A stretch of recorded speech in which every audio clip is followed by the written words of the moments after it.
Visakha వాజీ news కి స్వాగతం. నా పేరు మీనా కుంతల. ముందుగా వాజీ హెడ్లైన్స్ చూద్దాం. వైసీపీ హయాంలోనే నకిలీ మద్యం విక్రయించారు. రెవెన్యూ మంత్రి అనగాని సత్యప్రసాద్ ఆరోపణ.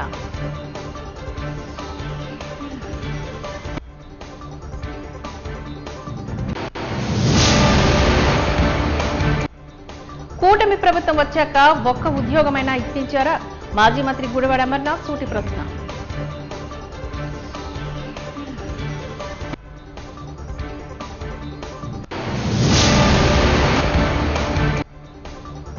కామ్రేడ్ చలసాని ప్రసాద్ 10వ వర్ధంతిని ఘనంగా నిర్వహించిన సిఐటియు. శాంతి చర్చలు విప్లవ పందా పేరిట సదస్సులో ప్రసంగించిన ప్రముఖులు.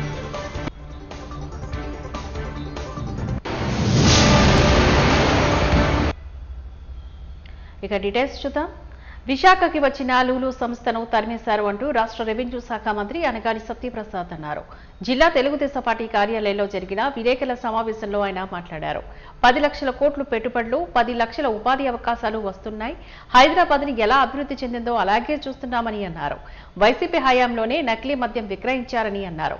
కూటమి ప్రభుత్వం అభివృద్ధి సంక్షేమం 2 కళ్లుగా వెళ్తున్నాయని అన్నారు. వైసీపీ ప్రభుత్వంలో 10 లక్షల కోట్ల అప్పు టన్నుల కొద్దీ చెత్త ఇచ్చి వైసీపీ ప్రభుత్వం వెళ్లిందంటూ ఆవేదన వ్యక్తం చేశారు. కూటమి ప్రభుత్వం ఏర్పడిన తర్వాత సంవత్సర కాలం పూర్తయిన తర్వాత గౌరవ ముఖ్యమంత్రి గారి ఆదేశాల మేరకు తెలుగుదేశం పార్టీ ఒక ప్రతిష్టాత్మక కార్యక్రమం సుపరిపాలన తొలి అడుగు. ఎందుకంటే మీ అందరికీ తెలుసు, గత పరిపాలకులు ఈ రాష్ట్రాన్ని 40 సంవత్సరాలు వెనక్కి తీసుకెళ్లడంతో పాటు భావి తరాలకి అన్యాయం చేసే దిశగా పరిపాలించిన పరిస్థితి. మళ్ళీ పునర్నిర్మించాలి రాష్ట్రాన్ని. ఇచ్చిన హామీలన్నీ కూడా క్షేత్రస్థాయిలో అమలు తీరు, వాటిని ఇంకా మెరుగైన రీతిలో ఎలా అమలు చేయాలో కనుక్కునే ఒక మంచి కార్యక్రమం. ఈరోజు విశాఖపట్నం నార్త్ నియోజకవర్గంలో 26వ వార్డు ప్రతి ఒక్క ఇంటికి కూడా వెళ్ళడం జరిగింది. గౌరవ ఎమ్మెల్సీ గారు చిరంజీవి గారు, గౌరవనీయులు రామారావు గారు, మా అధ్యక్షులు వారు గంటి బాబుజీ గారు, కృష్ణ గారు, శ్రీధర్ గారు, అందరూ కూడా వివిధ హోదాల నాయకులందరూ ప్రతి ఇంటికి వెళ్ళి ప్రభుత్వ పనితీరు ఇంకా మెరుగైన పనిచేసే విధానం వాళ్ళ దగ్గర తెలుసుకోవడం, వాళ్ళ సమస్యలు తెలుసుకోవడం, అవన్నీ కూడా సత్వరంగా పరిష్కరించే దిశగా ఈ కార్యక్రమం చేయడం జరిగింది. కూటమి ప్రభుత్వం మీ అందరికీ తెలుసు, ఈ రాష్ట్రంలో గత పరిపాలకులు చేసిన అన్యాయమైన పరిపాలనకు వ్యతిరేకంగా బీజేపీ, జనసేన, తెలుగుదేశం ఒకే ఒక ఉన్నతమైనటువంటి ఆలోచనతో, ఒకే ఒక లక్ష్యంతో ఏర్పాటు చేసింది. ప్రజలు కూడా ఎప్పుడు లేని విధంగా 93% మ్యాండేట్తో చరిత్ర సృష్టించారు. అలాంటి చరిత్ర మళ్ళా మనం చూస్తామో లేదో మనకు తెలియదు. ఇచ్చిన తర్వాత తప్పకుండా వాళ్ళందరికీ కూడా ఏదైతే హామీలు ఇచ్చామో అవన్నీ కూడా క్షేత్రస్థాయిలో అమలు చేయాలని చెప్పే లక్ష్యంతోనే మేము పనిచేస్తూ వచ్చాం. జూన్ 14న గౌరవ ముఖ్యమంత్రిగా ప్రమాణ స్వీకారం చేసినప్పుడు డిఎస్సి మీద అవ్వచ్చు, అన్నా క్యాంటీన్ మీద అవ్వచ్చు, స్కిల్ సెన్సర్స్ మీద అవ్వచ్చు, అలాగే అయితే పెన్షన్ పెంచాము 3,000 నుంచి 4,000 దాకా, అది కూడా సంతకం పెట్టాం. ముఖ్యంగా అందరి యొక్క పేదల యొక్క ఎంతో మంది ముఖ్యమంత్రులు చూసాం మనం. ఎప్పుడు కూడా పేదవాళ్ళకి మంచి జరిగే కార్యక్రమాలు ఎప్పుడు కూడా ఎక్కడ ఆగలేదు. గతంలో 2004 దాకా గౌరవ ముఖ్యమంత్రిగా చంద్రబాబు నాయుడు గారు ఉన్నారు. కానీ 2004లో కొన్ని కారణాల వల్ల ఓడిపోయారు. వారు ఓడిపోయినప్పటికి కూడా వారు చేసిన మంచి కార్యక్రమాలు ఏవి కూడా అప్పుడు ముఖ్యమంత్రి ఆపలేదు.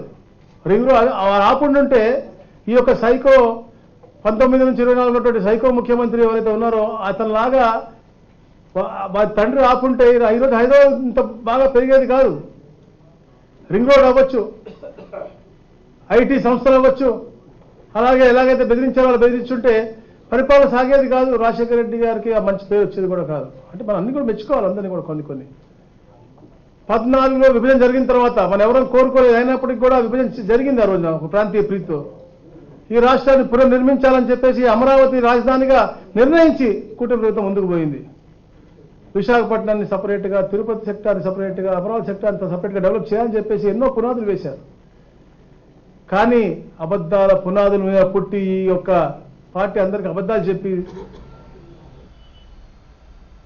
అమలుకు సాధ్యం కాని హామీలను ఇచ్చి ముఖ్యమంత్రి నారా చంద్రబాబు నాయుడు ఉప ముఖ్యమంత్రి పవన్ కళ్యాణ్ ప్రజల్లో మోసం చేశారు అంటూ వైఎస్ఆర్సీపీ దక్షిణ నియోజకవర్గ సమన్వయకర్త వాసుపల్లి గణేష్ కుమార్ ఆరోపించారు.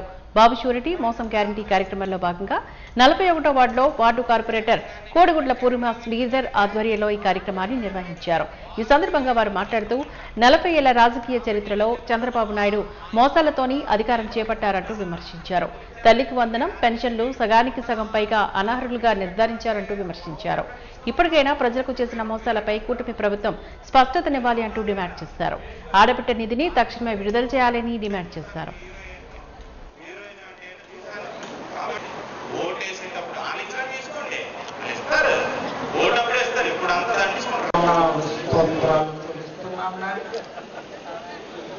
మీ బిడ్డ మరి గత ఎలక్షన్లో మేమందరం అనుకున్నాం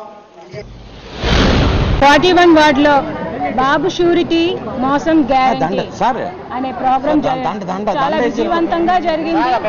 నిజంగా ఇంత విజయవంతంగా జరుగుతుందని నేనైతే అనుకోలేదు. ప్రజలు ఈ రోజు స్వచ్ఛందంగా వారంతటా వారు వచ్చి ఈ ప్రోగ్రాంలో పాల్గొనడం జరిగింది. వాళ్ళకి ఎంత కష్టం లేకపోతే ఈ రోజు ఇంత స్వచ్ఛందంగా వస్తారు వార్డులో ప్రజలందరూ కూడా. మరి ఈ రోజు కూటమి పాలన ఎలా ఉంది అంటే ఎప్పుడు సంపద సృష్టిస్తాం అన్నారు. సంపద సృష్టిస్తున్నారు, వాళ్ళ జోబిల్లోకి వెళ్తున్నాయి, వాళ్ళ పాకెట్ మనీ అదే అకౌంట్లోకి వెళ్తున్నాయి. ఈ రోజు కూటమి ప్రభుత్వం వచ్చి 14 నెలలు అవుతుంది. 1,86,000 కోట్ల సంపద సృష్టించుకున్నారు. వాళ్ళే తీసుకున్నారు, ఎవరి అకౌంట్లోకి వెళ్తుంది. సూపర్ 6 పథకాలు ఏమైనా అమల్లోకి వస్తున్నాయా అంటే అక్కడక్కడ అరకొర జరుగుతున్నాయి. తల్లికి వందనం అనేది 3 పిల్లలు, ఎంతమంది పిల్లలు ఉంటే అంతమంది పిల్లలకి వేస్తామని చెప్పారు. పేరుకి ఎక్కడో దగ్గర 2, 3 ఉన్న 2, 3 ఉన్న పిల్లల దగ్గర వేశారు. సింగిల్గా ఉన్న పిల్లల దగ్గర ఎక్కడా వేయలేదు. ఈ రోజు నా వార్డులోనే చాలా మందికి పడలేదు. అలాగా 11,56,00,000 మేము ఉన్నప్పుడు తీసుకొచ్చాం. అక్కడి నుంచి ఈ రోజు వరకు మేము ఏదైతే తీసుకొచ్చామో అదే ఓపెనింగ్ చేస్తూ వాటిలే వాళ్ళే తెచ్చుకున్నట్లు ఫీల్ అయిపోయి వీళ్ళు వెళ్ళి రిబ్బన్ కటింగ్ చేస్తున్నారు. కానీ ఒక్కరోజు కూడా ఈ రోజు వరకు ఒక వర్క్ అవ్వలేదు. ఎన్నో చెప్పారు, హామీలు ఇచ్చారు.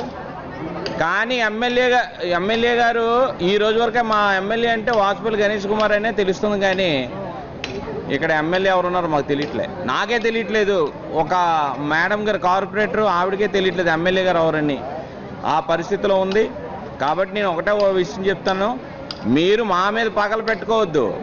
ప్రజలకి ఏం చేయాలనేది ఆలోచించండి. నెక్స్ట్ టైం అయినా కనీసం 10 ఓట్లనే పడతాయి, 10 ఓట్లైనా పడతాయి గ్యారంటీగా. ప్రజల మీద మీరు మా మీద మేమే కార్యక్రమం చేస్తాం అడ్డుకోవడానికి, మేమేం చేస్తాం దానికి ఇబ్బంది పెట్టడం తప్ప మీరు ప్రజల మీద ఆ డబ్బులేవో ప్రజల మీద ఖర్చు పెడితే కనీసం 10 కుటుంబాలను బాగుపడతాయి, 10 ఓట్లైనా వస్తాయని నేను తెలియజేస్తూ, ఇంకోసారి మాది ఇది ప్రజాప్రభుత్వం, ఎవరు అడ్డేది లేదు.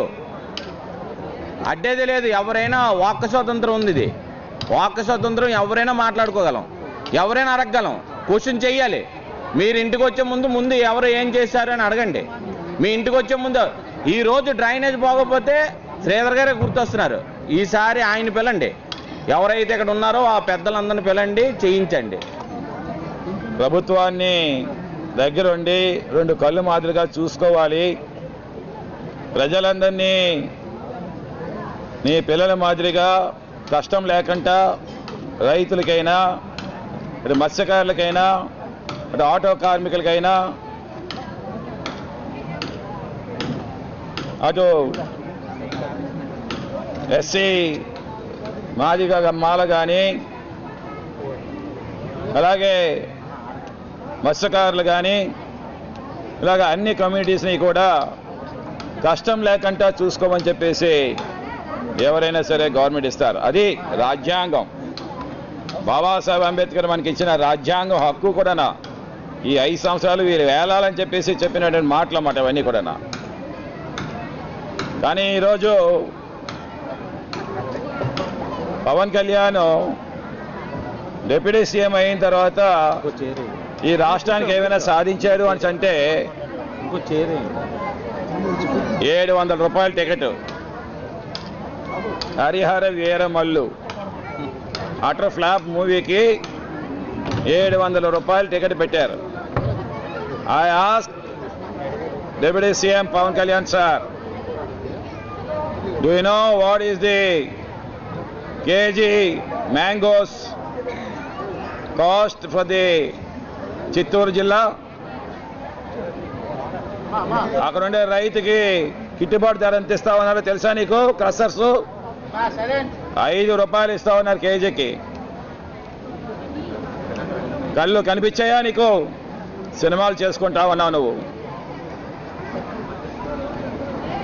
5 సంవత్సరాలు పరిపాలన చేయవయ్యా. 5 సంవత్సరాలు అయిన తర్వాత అలాగే మీరు ఓడిపోతారు. అప్పుడు మీరు సినిమాలు మళ్ళీ చేసుకోండి. కంటికి రెప్పల వలె ఈ యొక్క గవర్నమెంట్ కాపాడుకోండి. 700 రూపాయలు టికెట్ అయితే మామిడిపల్లి ఎన్ని కేజీలు వస్తున్నాయండి? 350 కేజీలు మామిడిపళ్ళు. స్వచ్ఛ సర్వేక్షణ్ పహార్లో గ్రేటర్ విశాఖ మున్సిపల్ కార్పొరేషన్ కు జాతీయ స్థాయిలో మొదటి స్థానం దక్కడం పైన పలువురు ప్రముఖులు హర్షం వ్యక్తం చేశారు. ఈ మేరకు పురస్కార ప్రధాన కార్యక్రమాన్ని ఏయూ కన్వెన్షన్ హాల్లో నిర్వహించారు. ఈ కార్యక్రమంలోని భాగంగా నగర మేయర్ పీలా శ్రీనివాసరావు, విశాఖ జిల్లా కలెక్టర్ హరేంద్ర ప్రసాద్, జీవీఎంసీ నగర కమిషనర్ కేతన్ గార్గ్ తదితరులు చిత్తశుద్ధితో పనిచేసిన సిబ్బందిని ప్రశంసించి సన్మానాన్ని, పురస్కారాన్ని వారికి అందజేశారు. ఈ సందర్భంగా వారు మాట్లాడుతూ, విశాఖ అత్యంత సుందర నగరమని, ఈ నగరాన్ని పరిశుభ్రంగా ఉంచడంలోని నగర ప్రజలు పూర్తి స్థాయిలో సహకారాన్ని అందించాలని కోరారు. పర్యాటక ప్రాంతంగా అభివృద్ధి చెందుతున్న విశాఖలో స్వచ్ఛ సర్వేక్షణపై మరిన్ని వినూత్న ఆలోచనతో పురోభివృద్ధిని సాధిస్తామని తెలియజేశారు. స్వచ్ఛ భారత్ మిషన్ లో మనకి జనరల్ కేటగిరీలో మాత్రమే 1లో 9వ ర్యాంక్, అలాగే భాగంలో పనిచేస్తున్న కార్మికులు, అలాగే రెడ్యూస్, రీసైకిల్, రీయూజ్ అనే కాన్సెప్ట్ మనం ఈ ఓనర్స్ గా చేస్తూ GVMC greater Visakhapatnam municipal corporation की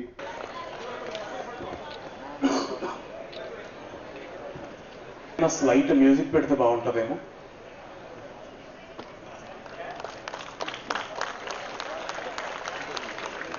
కె సురేష్, కె శ్రీనివాస,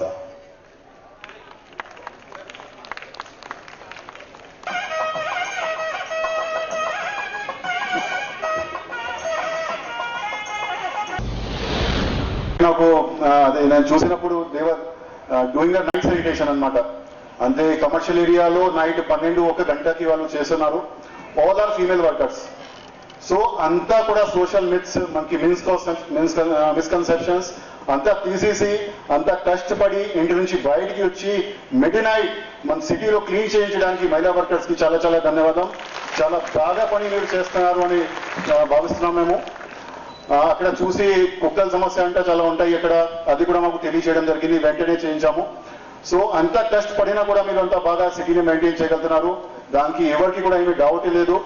ఇక్కడ మనకి విశాఖపట్నంకి వచ్చేసరికి ప్రతిసారి మీకు వచ్చిన యూనిఫామ్స్ కానీ, బట్టలు కానీ, అదేవిధంగా మిగతా కన్జర్వెన్సీ ఆర్టికల్స్ కానీ, పుష్ కార్డ్స్ కానీ ఏ విధంగా ఇవ్వడం జరుగుతుందో అదే కూడా మళ్ళీ ఈసారి కూడా మేము ఆ సంవత్సరంకి కూడా టెండర్ పిలిచాము. ఇది కూడా మీకు చాలా తొందరగా వస్తుంది. లాస్ట్ ఇయర్కి ఆల్రెడీ మీకు ఇవ్వడం జరిగింది.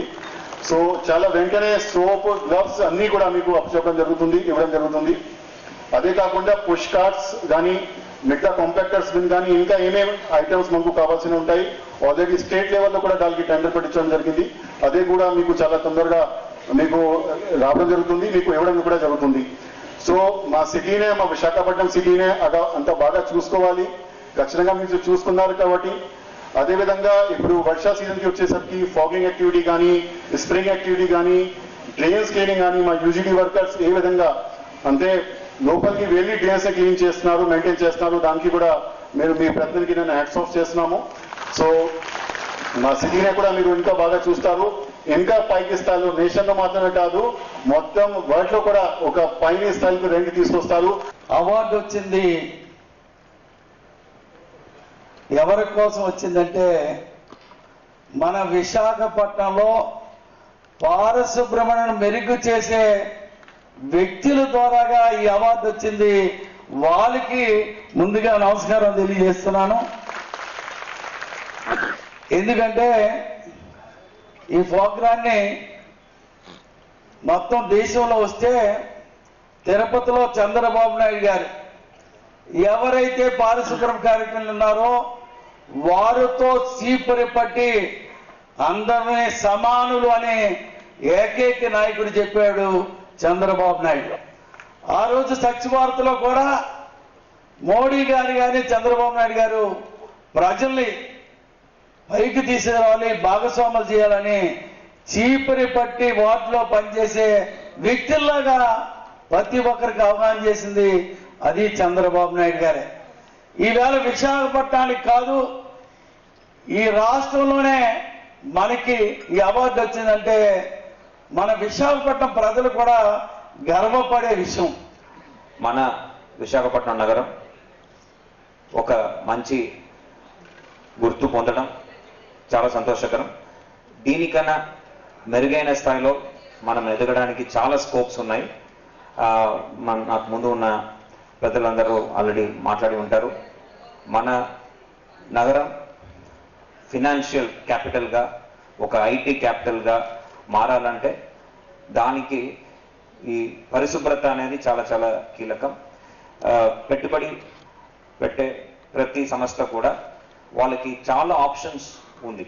ఇప్పుడు ఉదాహరణకి Hyderabad is a competition, Mumbai is a competition, Bengaluru is a competition, up and coming cities like Pune is a competition. వీళ్ళని మనము పక్కన పెట్టి మన నగరానికి పెట్టుబడి రావాలంటే there should be some X factor. That X factor అది పరిశుభ్రత కావచ్చు, ఇక్కడ ఉన్న వాతావరణం కావచ్చు, ఇక్కడ ఉన్న ట్రాఫిక్ సమస్యలైన పరిస్థితి కావచ్చు. ఆ ఎక్స్ ఫ్యాక్టర్ మన నగరం వాడాలి. ఆ ఎక్స్ ఫ్యాక్టర్ ద్వారా ఎక్కువ కంపెనీస్ మనం అట్రాక్ట్ చేయాలంటే this ranking is very very critical. ఇక్కడ ఎవరైతే శానిటేషన్ వర్కర్స్ ఉన్నారో, ఆ డిపార్ట్మెంట్లో ఉన్న స్టాఫ్ ఉన్నారో బాగా చేస్తున్నారు.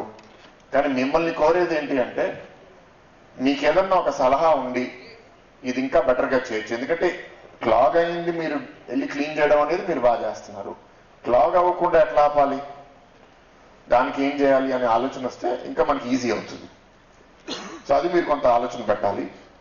దాని తర్వాత ట్రాష్ క్యాన్స్, ఇప్పుడు కమిషనర్ గారిని కూడా కోరేది ఏంటంటే ప్రతి నేబర్హుడ్లో ట్రాష్ క్యాన్స్ యాక్సెసిబుల్గా ఉండాలి.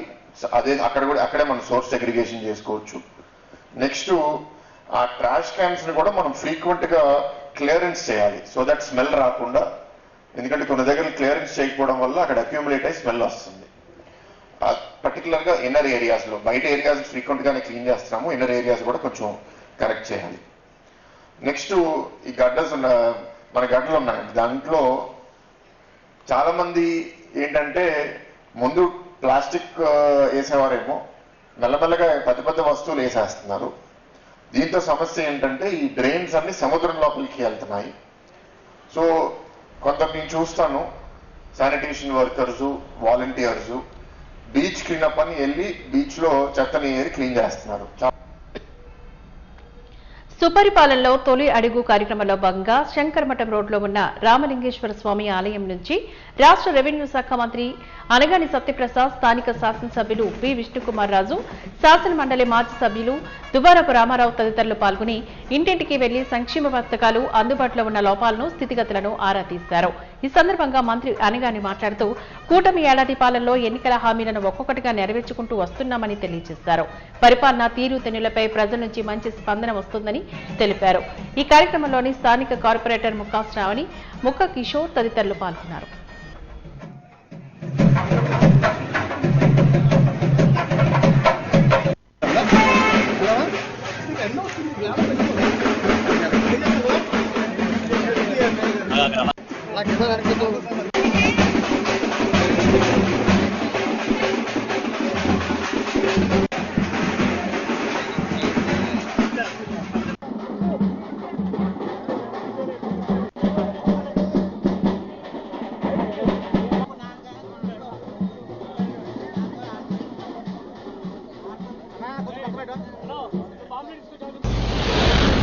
ఈరోజు విశాఖపట్నంలోని నార్త్ నియోజకవర్గం 26వ వార్డు మేడం శ్రావణి గారి యొక్క ఆధ్వర్యంగా గౌరవ శాసనసభ్యులు మా విష్ణుకుమార్ రాజు గారి యొక్క పర్యవేక్షణలో ఈ యొక్క అద్భుతమైన కార్యక్రమం. ఎందుకంటే కూటమి ప్రభుత్వం ఏర్పడి 13 నెలలు అవుతా ఉంది. గత ప్రభుత్వం చేసిన అరాచకాలన్నీ కూడా మేము తెలియజేసి ఎందుకు కూటమి ప్రభుత్వం ఓటేయాలని చెప్పేసి మేము ఎలక్షన్కి వెళ్ళడం జరిగింది. దాని తర్వాత ఎప్పుడూ ఊహించని విధంగా, ఎవరు ఊహించని విధంగా 93% మ్యాండేట్ మాకు ఇచ్చినటువంటి పరిస్థితి. మ్యాండేట్ ఇచ్చిన తర్వాత గమని ఇంట్లో కూర్చోవడం కాదు, తప్పకుండా క్షేత్రస్థాయిలో ప్రతి ఒక్క మనిషి సంతోషంగా ఉండాలన్న లక్ష్యంతో ఈ కూటమి నాయకులు చంద్రబాబు నాయుడు గారు అవ్వచ్చు, పవన్ కళ్యాణ్ గారు అవ్వచ్చు, మోడీ గారు ఎప్పుడు కూడా అన్ని చెప్పిన కార్యక్రమం అమలు చేయాలనే తపనతో పనిచేస్తూ మమ్మల్ని కూడా వారి దగ్గరికి వెళ్ళి గత సంవత్సరంలో చేసినటువంటి కార్యక్రమాలపై పర్యవేక్షణ, వాటి అమలు తీరు ఇంకా మెరుగ్గా ఎలా చేయాలని చెప్పేసి కనుక్కొని తెలుసుకునే కార్యక్రమం. ఈ కార్యక్రమం చాలా ఘనంగా, చాలా ఆనందోత్సవాలతో ఈరోజు స్వాగతం పలుకుతున్నారు. ముఖ్యంగా చూస్తున్నారు ఇక్కడ షాప్లోకి తల్లి. ఇక్కడే కాదండి, తిరుపతి వెళ్ళొచ్చాను నిన్న నేను, అద్భుతంగా ఉంది. అక్కడ పరిసర ప్రాంతాలు కూడా గత 5 సంవత్సరాల కంటే ఇప్పుడు బాగుంది. అంటే రాష్ట్రమంతటా కూడా ఒక వైబ్రెంట్ మూడ్లో ఉన్నారు. ఎందుకంటే గత పాలకు 40 సంవత్సరాలు వెనక్కి తీసుకెళ్తే ఈ రాష్ట్ర పునర్నిర్మాణంలో ఎలాగైతే గౌరవ ముఖ్యమంత్రి గారు అహర్నిశలు కృషి చేస్తూ ఈరోజు 10 లక్షల కోట్ల రూపాయల పెట్టుబడులు ఆకర్షించగలిగారు, 10 లక్షల మందికి ఉద్యోగాలు ఇవ్వగలిగారు. మీ అందరికీ తెలుసు, చెప్పిన ప్రతి ఒక్క మాట నిలబెట్టుకునే దిశగా కూటమి ప్రభుత్వం ముందుకెళ్తా ఉంది. ఈ కూటమి ప్రభుత్వం ఏర్పడినప్పుడు 10 లక్షల కోట్ల అప్పు, టన్నుల కొద్ది చెత్త తప్ప ఏమీ లేదు. కానీ చంద్రబాబు నాయుడు గారు పదవి తీసుకున్న తర్వాత ఇచ్చిన హామీలన్నీ కూడా చేసుకుంటూ ఏదైతే అన్నా క్యాంటీన్లు పెట్టారో, ఏదైతే డిఎస్సి ఇచ్చారో, ఏదైతే ల్యాండ్ టైటిలింగ్ యాక్ట్ తీసేశారో, ఇవన్నీ కాకుండా ఈ రోజుకి 57 సార్లు ప్రజల్లోకి వెళ్ళడం జరిగింది.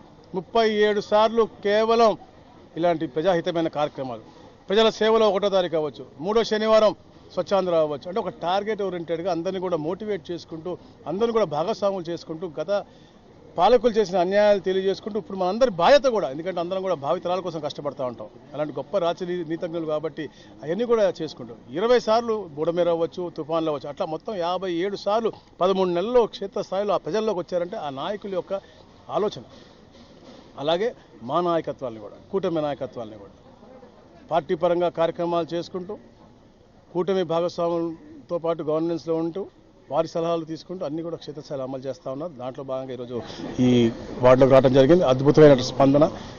ఇంకా కొన్ని చెప్తా ఉన్నారు. ఎందుకంటే మేమేదైతే టిట్కో ఇల్లు తెచ్చామో 14-19లో అవన్నీ కూడా పక్కన పడేసినటువంటి పరిస్థితి. గత 5 సంవత్సరాల్లో అందరికి కూడా ఇల్లు కట్టిస్తానని చెప్పి ఎవరికి కూడా నాణ్యమైనటువంటి క్వాలిటీ లివింగ్ ఎలిజిబిలిటీస్ ఉన్నటువంటి ఇల్లులు కానీ కాలనీస్ కానీ ఈ రాష్ట్రంలో ఎక్కడా ఇవ్వనటువంటి పరిస్థితి. కేవలం దాన్ని కూడా వాళ్ళ స్కామ్గా గత ప్రభుత్వం అన్ని కూడా స్కామ్లు స్కీములు తప్ప ఎక్కడ కూడా చేయలేదు. వైఎస్ఆర్సీపీ ప్రభుత్వంలోని ప్రపంచ కార్పొరేట్ కంపెనీలను విశాఖకు తెచ్చామంటూ వైసీపీ పార్టీ మాజీ ఎమ్మెల్యే గుడివాడ అమర్నాథ్ తెలియజేశారు. విశాఖ భూములను కారు చౌకగా తమ రియల్ ఎస్టేట్ సంస్థలకు కట్టబెడుతున్నారని ఆరోపించారు. ఆయన ఈ సందర్భంగా మీడియాతో మాట్లాడుతూ వైఎస్ఆర్సీపీ ప్రభుత్వంలోని ఇన్ఫోసిస్ కంపెనీ తీసుకొచ్చామని అన్నారు. కూటమి ప్రభుత్వం వచ్చాక విశాఖపట్నంలోని ఒక్క ఐటీ ఉద్యోగం కూడా వచ్చిందా అని ప్రశ్నించారు.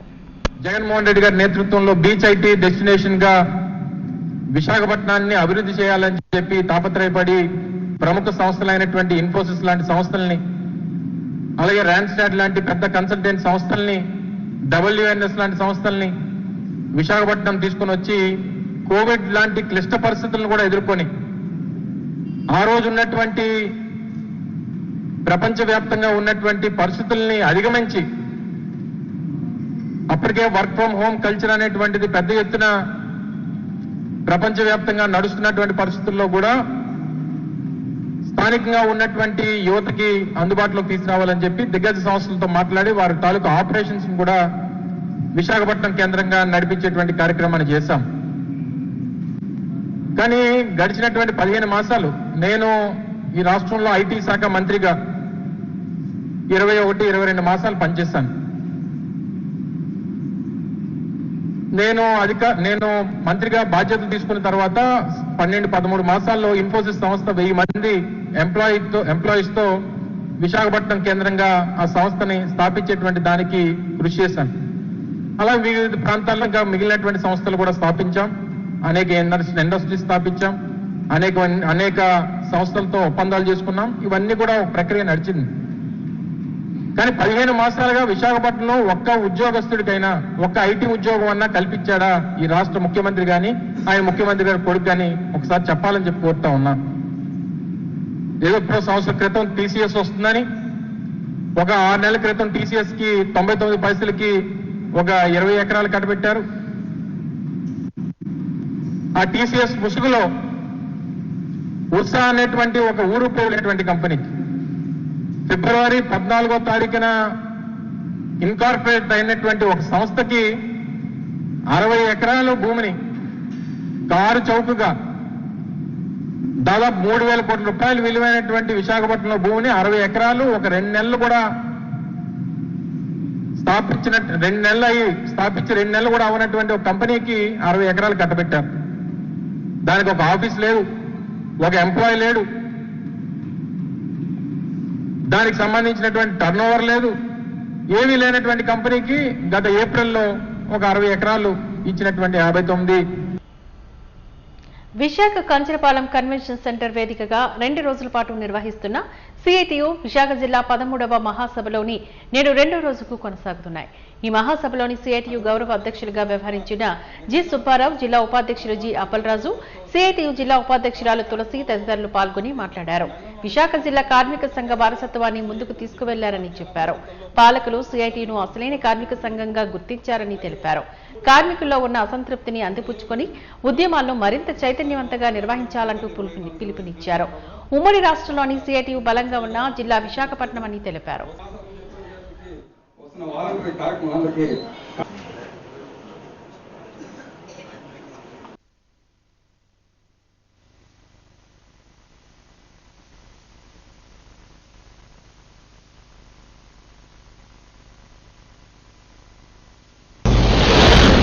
సిఐటియు 13వ మహాసభ జరుగుతుంది. కార్మిక వర్గం యొక్క భవిష్యత్తుని వారి కర్తవ్యాలని ఇందులో రూపొందించడం జరుగుతుంది. విశాఖ అభివృద్ధి అయిందంటే ప్రభుత్వ రంగం, రక్షణ రంగం, కేంద్ర ప్రభుత్వం రంగాల యొక్క అభివృద్ధి వల్లనే విశాఖ రాష్ట్రంలో ప్రథమ నగరంగా ఉంది. ప్రజల యొక్క జీవన జీడిపి రాష్ట్రంలో అన్ని జిల్లాల కంటే కూడా అత్యధికంగా ఉండడానికి పరిశ్రమల్లో ఈ కార్మికులకు వచ్చేటువంటి జీతభత్యాలను బట్టి ఆధారపడి ఉంది. కానీ కేంద్ర ప్రభుత్వం ఈరోజు ప్రభుత్వ రంగాన్ని ధ్వంసం చేస్తుంది. ఇప్పటికే 7,000 మంది పర్మనెంట్ ఉద్యోగులు పనిచేసినటువంటి షిప్ యార్డ్లో 700 మంది, 5,000 మంది పనిచేసినటువంటి BHPలో 500 మంది కూడా ఈరోజు పర్మనెంట్ ఉద్యోగులు లేరు. అదేవిధంగా ఈరోజు స్టీల్ ప్లాంట్లో పర్మనెంట్ ఉద్యోగులు ఆఫీసర్లతో సహా వేలాది మందిని రిటర్న్ చేస్తుంది వీఆర్ఎస్ పేరుతో. మరోవైపున 5,000 మంది కాంట్రాక్ట్ కార్మికులు తొలగించింది. విశాఖ డైరీలో 300 మంది పైగా కాంట్రాక్ట్ వర్కర్లు తొలగించారు.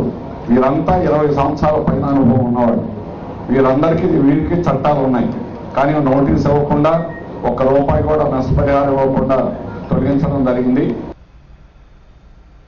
కామ్రేడ్ చలసాని ప్రసాద్ అందరివాడని వక్తలు కొనియాడారు. చలసాని 10వ వర్ధంతి సభ విశాఖ పౌర గ్రంథాలయంలో ఘనంగా నిర్వహించబడింది.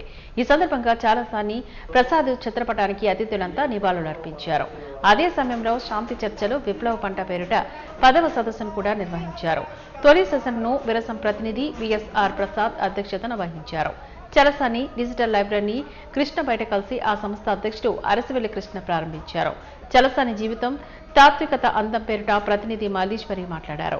చలసాని ప్రసాద్ స్మారక ప్రసంగం పేరుట ఈ కార్యక్రమాన్ని అందరిలోని స్ఫూర్తి నింపింది. రాజకీయ ఆర్థిక సంక్షేమ నేపథ్యంలోని 57 ఏళ్ల కళింగ ఆంధ్ర కవితకు సంబంధించి కవి బాలసుధాకర్ మౌని ప్రసంగించారు. పోలీసు తోట ఏదైతే ఉన్నదో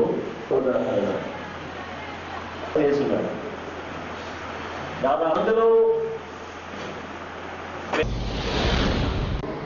తెలుగుదేశంలో తెలుగు భాషా సాహిత్యాలతో పరిచయం ఉన్న వాళ్ళందరికీ చాలా చిరపరిచితమైనటువంటి పేరు చలసాని ప్రసాద్ గారిది. ముఖ్యంగా విశాఖపట్నం ప్రజలకైతే ఒక సుదీర్ఘమైన విశాఖ ప్రజల యొక్క విశాఖ సాహిత్య రంగంలోనూ సామాజిక రంగంలోనూ స్త్రీల రంగంలోనూ కుల వివక్షకు సంబంధించిన రంగంలోనూ జరిగిన అన్యాయాల మీద ఎలుగెత్తిన ప్రతిస్వరానికి బాసటగా నిలబడి మన సమాజంలో చాలా తీవ్రమైన ప్రభావితం చేసినటువంటి విప్లవ రచయితల సంఘాన్ని స్థాపించినటువంటి ముఖ్యమైన నాయకుడు చలసాని ప్రసాద్ గారు. ఆయన 10వ వర్ధంతి ఈరోజు ఇక్కడ విరసం ఆధ్వర్యంలో జరుగుతూ ఉంది. ఈ సందర్భంగా ఆయన మనిషిగా ఆత్మీయమైనటువంటి మానవుడిగా చాలా మానవ సంబంధాలు విస్తృతమైనటువంటి ప్రధానికంతో ఆయన ఆత్మీయమైనటువంటి సంబంధాలు నెరుపుకున్న వ్యక్తి. తమ ప్రేమ ఆప్యాయతలతో చాలామంది హృదయాలను చూరగొన్న వ్యక్తి. ఆయన సాహిత్య రంగంలోనూ రాజకీయ రంగంలోనూ మహిళా రంగంలో అనేక మంది ఆయనకి అనుచరులు ఉన్నారు. సో వారి అందరూ కూడా వాళ్ళ జ్ఞాపకాలని ఈరోజు మొదటి సెషన్లో మానవ ఆంజనేయులు గారు, జేఎస్ఎన్ మూర్తి గారు, అలాగే ప్రొఫెసర్ జగన్నాథరావు గారు ఇట్లాంటి చాలామంది వాళ్ళకి ఆయనతో ఉండిన అనుభవాలు పంచుకున్నారు. ఆ తర్వాత జరిగినటువంటి సెషన్లో చలసాని ప్రసాద్ గారి వ్యక్తిత్వం, తాత్వికత అన్న అంశంపైన ప్రసిద్ధ రచయిత్రి నవలాకారిణి అయిన మల్లీశ్వరి గారు, ప్రజాస్వామ్య రచయితల సంఘం ఆవిడ మాట్లాడారు. తర్వాత ఉత్తరాంధ్ర కవిత్వం సాహిత్యంలో వచ్చిన సామాజిక సంఘర్షణల్ని చిత్రించినటువంటి ధోరణులు ఏమిటి అన్నది కవి, రచయిత, విమర్శకుడు అయినటువంటి సుధాకర్ మౌళి అన్న ఆయన వివరంగా మాట్లాడడం జరిగింది. బాజీ న్యూస్ ముగించే ముందు ముఖ్యాంశాలు మరొక్కసారి చూద్దాం. వైసీపీ హయాంలోనే నకిలీ మద్యం విక్రయించారు. రెవెన్యూ మంత్రి అనగాని సత్యప్రసాద్ ఆరోపణ.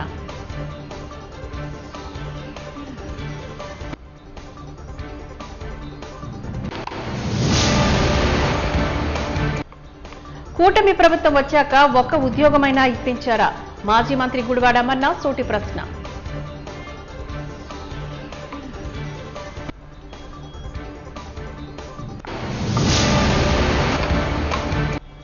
కామ్రేడ్ చలసాని ప్రసాద్ 10వ వర్ధంతిని ఘనంగా నిర్వహించిన సిఐటియు. శాంతి చర్చలు విప్లవ పందా పేరిట సదస్సులో ప్రసంగించిన ప్రముఖులు.